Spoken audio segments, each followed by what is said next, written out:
बिस्मिल्लाहिर्रहमानिर्रहीम। अस्सलाम वालेकुम स्टूडेंट्स, उम्मीद है आप सब खैरियत से होंगे। आज हम चैप्टर नंबर 8 का नेक्स्ट टॉपिक स्टार्ट करेंगे। आज का हमारा टॉपिक है volume thermal expansion. Previous lecture में हमने लीनियर थर्मल एक्सपेंशन के बारे में पढ़ा था। आज हम पढ़ेंगे वॉल्यूम थर्मल एक्सपेंशन के बारे में। जैसा कि हमें पता है कि थर्मल का मतलब क्या होता है। थर्मल का मतलब होता है कि टेम्परेचर प्रोवाइड करना, ठीक हो गया। और एक्सपेंशन का मतलब होता है एक्सपैंड करना। वॉल्यूम थर्मल एक्सपेंशन की बात कर रहे हैं तो इट्स मीन इसमें क्या होगा, जैसे ही हम हीट प्रोवाइड करेंगे तो इसका वॉल्यूम क्या करेगा, चेंज कर देगा। ओके स्टूडेंट्स, अब हम इसको समझते हैं।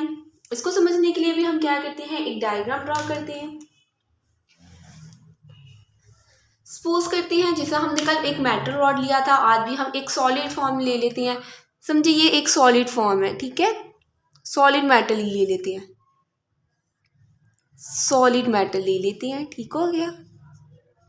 अब जब हम बात कर रहे हैं इसकी, तो इसका जो इस टाइम वॉल्यूम होगा हमारे पास वो क्या होगा, ओरिजिनल वॉल्यूम, जिसे हम लिख देंगे V O. O means original, V means volume. Original volume होगा तो इट्स मीन इस टाइम इसका जो टेम्परेचर होगा वो भी क्या होगा, T O. Volume thermal expansion relate करता है लीनियर थर्मल एक्सपेंशन से। जिस तरह लीनियर थर्मल एक्सपेंशन की हमने डेरिवेशन की थी, इसी तरह सेम वॉल्यूम थर्मल एक्सपेंशन की डेरिवेशन है। ओके स्टूडेंट, इसलिए आपको ये समझने में इतनी मुश्किल नहीं होगी। अब देखिए जैसे ही हम क्या करते हैं, यहाँ पर टेम्परेचर अप्लाई करते हैं, हीट प्रोवाइड करते हैं। हमने क्या किया, जब हीट प्रोवाइड की तो जो सॉलिड मेटल था उसका वॉल्यूम क्या हो जाएगा, चेंज हो जाएगा।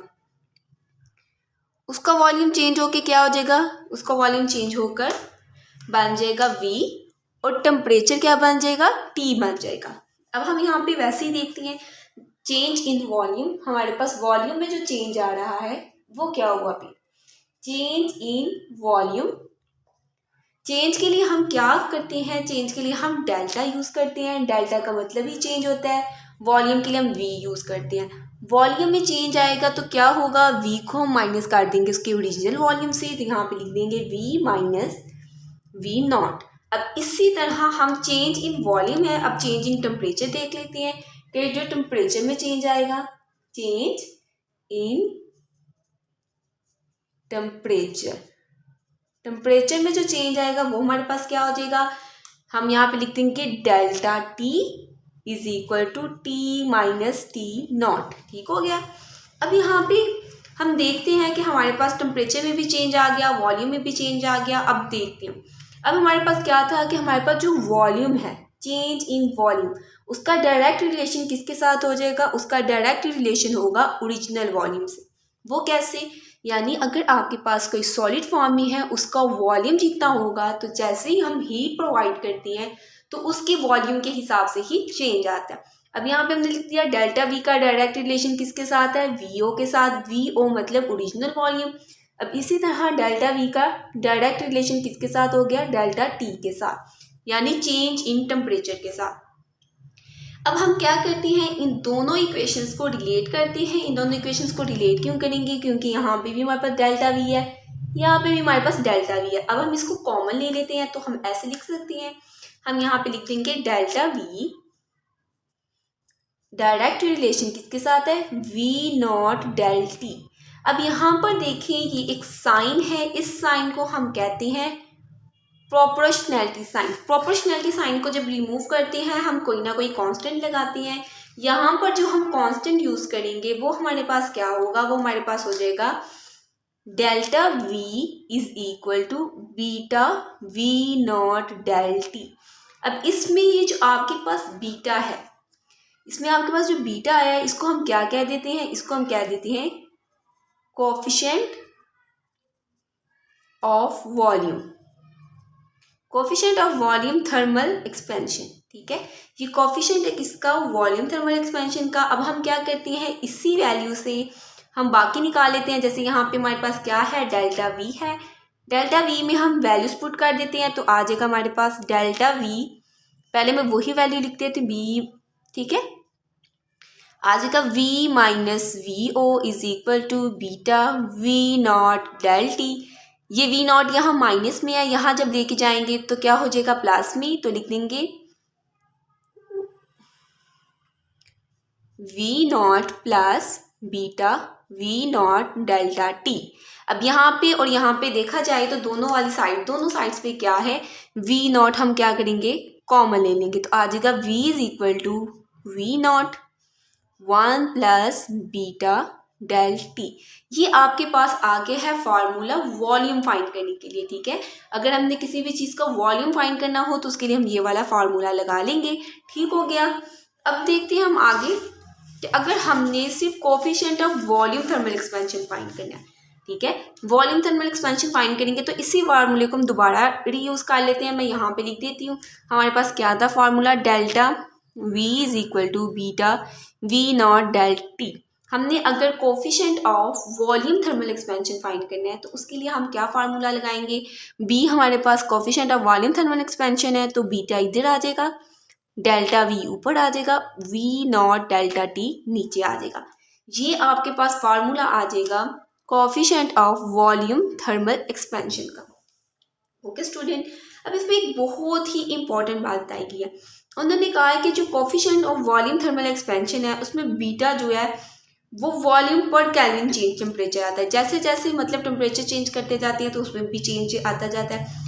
लेकिन इसमें एक बहुत इंपॉर्टेंट रिलेशन है कि उसमें हमें क्या बताया गया है कि हमारे पास जो वॉल्यूम थर्मल एक्सपेंशन है ना वो 3 time linear thermal expansion, 3 time अगर लीनियर थर्मल एक्सपेंशन में चेंज आएगा तो तब वो हमारे पास क्या होगा, वॉल्यूम थर्मल एक्सपेंशन में कोफिशिएंट में चेंज आएगा। इसलिए हमने कहा कि बीटा हमारे पास किसके इक्वल है, बीटा हमारे पास 3 अल्फा के इक्वल है, ठीक है स्टूडेंट।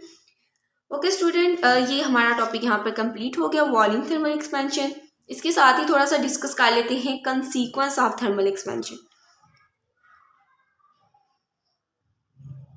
ओके स्टूडेंट, अब कंसीक्वेंस ऑफ थर्मल एक्सपेंशन में पढ़ती हैं कि आप लोगों को पता है जैसे कि अगर हम बात करते हैं रेलवे स्टेशन की बात करते हैं तो रेलवे रोड पे जो हमारे पास रेलवे ट्रैक होता है, रेलवे रोड की बात करते हैं, रेलवे रोड पे जो हमारे पास क्या होता है, रेलवे ट्रैक की बात करते हैं, ठीक है। अब इसमें उन्होंने क्या कहा हुआ था, इसमें उन्होंने ये कहा है कि रेलवे ट्रैक को अगर हम देखा जाए तो वो कॉन्स्टेंटली जो है उसमें टेम्परेचर जो है वो चेंज होता रहता है। आप लोगों ने देखा होगा, जैसे अपनी बुक्स देखें, अपनी बुक्स में 8.15 फिगर है, वहाँ पर देखें कि रेलवे ट्रैक में क्या होता है। जैसे ही रेलवे ट्रैक पे ट्रेन मूव करती है तो आपको पता है गर्मियों में या सर्दियों में टेम्परेचर जो सा होता है वो चेंज होता रहता है। जैसे ही टेम्परेचर चेंज होता है तो उसमें क्या होती है, उसमें तो रेलवे ट्रैक में 2 तरह की सूरत हाल आ जाती है, या तो उसमें एक्सपेंशन हो जाती है या तो उसमें कॉन्ट्रैक्शन हो जाती है, ठीक है।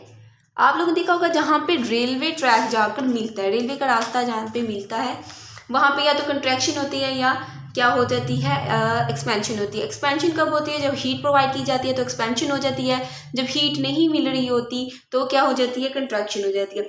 बेसिकली इसी तरह यहाँ पर भी रेलवे ट्रैक होता है, जो गैप इसलिए इसके दरमियान में रखी जाती है। आप लोगों ने देखा होगा कि रेलवे ट्रैक के दरमियान में गैप्स होते हैं, गैप्स इसलिए रखे जाते हैं कि अगर वो तो एक्सपैंड करे तब भी जो रेलवे ट्रैक के ऊपर से ट्रेन गुजर रही है उसको कोई नुकसान ना हो, अगर तो वो कोई कॉन्ट्रैक्ट हो जाए यानी सुकर जाए तब भी उसको कोई नुकसान ना पहुंचे। इसी वजह से जो रेलवे ट्रैक होते हैं उनके दरमियान में गैप रखे जाते हैं। सिमिलरली इसी तरह जो होता है वो ब्रिजेस में होता है। आप लोगों ने देखा होगा ब्रिज वगैरह को मिलाया जाता है, उनके दरमियान में भी गैप इसलिए रखा जाता है ताकि कंट्रैक्शन और एक्सपेंशन हो तो उसकी वजह से उसको कोई नुकसान ना पहुंचे। अब इसमें हम एक और एग्जांपल देख लेते हैं, एप्लीकेशंस देख लेते हैं थर्मल एक्सपेंशन की, इसी में डिस्कस कर लेते हैं क्योंकि छोटे छोटे माइनर से टॉपिक हैं, शॉर्ट में ही आते हैं या ज़्यादातर एमसीक्यूज में आते हैं। Applications of thermal expansion. अच्छा, थर्मल एक्सपेंशन की एप्लीकेशंस में हम देखते हैं कि ये थर्मल एक्सपेंशन जो है वो हमारी डेली लाइफ में भी यूज़ होता है। वो कैसे अब यूज़ होता है, यहाँ पे सबसे पहले हम लिख देते हैं कि डेली लाइफ में भी थर्मल एक्सपेंशन हो रही होती है। डेली लाइफ में थर्मल एक्सपेंशन इस तरीके से हो रही होती है क्योंकि आप देखते हैं कि हर वक्त जो है टेम्परेचर प्रोवाइड किया जा रहा होता है, या तो टेम्परेचर बहुत ज़्यादा होता है या तो टेम्परेचर बहुत कम होता है। आप लोगों ने देखा होगा कि जैसे जैसे अगर सुबह का टाइम है, शाम का टाइम है, दोपहर का टाइम है तो उसमें टेम्परेचर में वेरिएशंस आ रही होती है। इसी वजह से जो हम कहते हैं कि जो थर्मल एक्सपेंशन है वो हमारी डेली लाइफ में भी यूज़ होती है एज अ थर्मामीटर। अब देखिए डेली लाइफ में जो हम यूज़ करते हैं थर्मोमीटर यूज़ करते हैं। थर्मामीटर का बेसिकली क्या काम होता है, ये क्या करता है, ये भी आपके पास टेम्परेचर को मेजर करने के लिए इस्तेमाल होता है, ठीक है। टेम्परेचर मेजर करता है ये। इट्स मीन टेम्परेचर में चेंजिंग जो आ रही होती है वो बेसिकली क्या होती है, उसको मेजर करने के लिए इस्तेमाल करते हैं।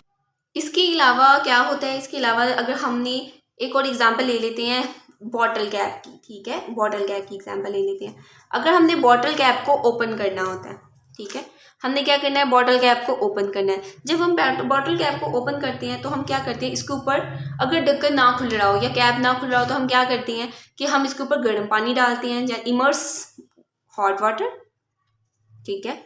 हॉट वाटर को जैसे ही ऊपर डालती हैं तो कैप क्या हो जाता है, लूज हो जाता है और वो क्या हो जाता है, ओपन हो जाता है।